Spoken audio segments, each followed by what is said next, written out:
I draw on the flame and my cigarette flares. The city cats are full tonight. That's what they call them here.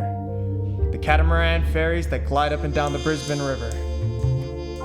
Tonight it's warm enough to have people out on the deck, heading up to South Bank, or maybe even further down to the powerhouse for something a little bit more left of center. Not many stop here at the club. Jazz is the old grease in the fryer that no one realized gave the flavor.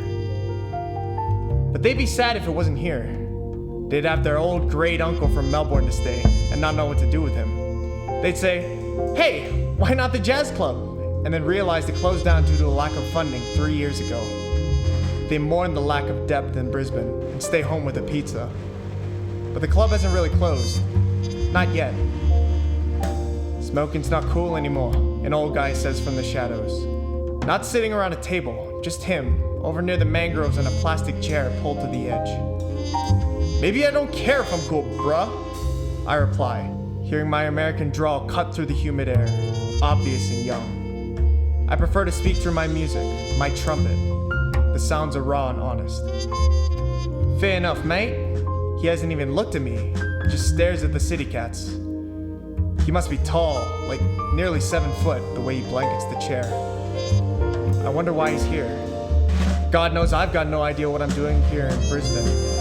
I tried Melbourne, Sydney, and this is my last stop before I ditch Australia altogether. I can't go home yet, so who knows where I'll land next. A couple burst through the door laughing, leaving it ajar as they stumble off into the boardwalk. No questions about what they're doing. The dark mangroves may breed some wicked mosquitoes, but there's privacy for lovers too, or so I'm told. "You play?" I ask the old dude as he's tapping his foot.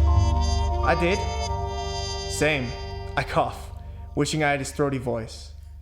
I'd hoped smoking would have given me some edge, but it just smells gross and costs more than the earth. He's got presents without even trying. "Why are you leaving then?" he asks. "Well, how do you know I'm leaving?" "Sammy, we all know you. We all know you're gonna run again." "What the?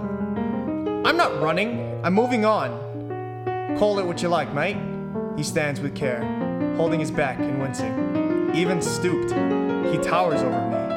I rest my elbows and take a long drag.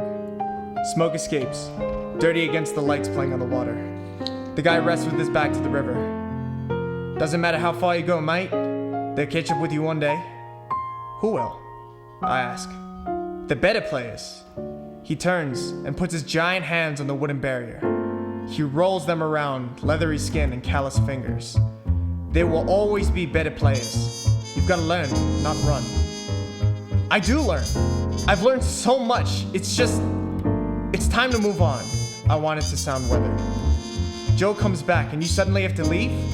There's room for more than one trumpet in the group. He would take you on." "How come we've never met, dude? And you know this much?" He backs away from the river. God damn, he's tall. Hands outstretched. "Jarvis. Good to meet you finally, Sammy." Jarvis? The Jarvis? He owns the joint and plays the legendary bass. I thought they made him up, to be honest. "Yes, sir." I panic. His hand swallows mine in a firm shake. He doesn't let go. I barely reach his shoulder, glancing up to see his teeth glowing yellow in the porch lights. "So you'll stay then?" This isn't a question. I gulp and nod. My future binds itself to the Brisbane Jazz Club on the river, with no decision from me.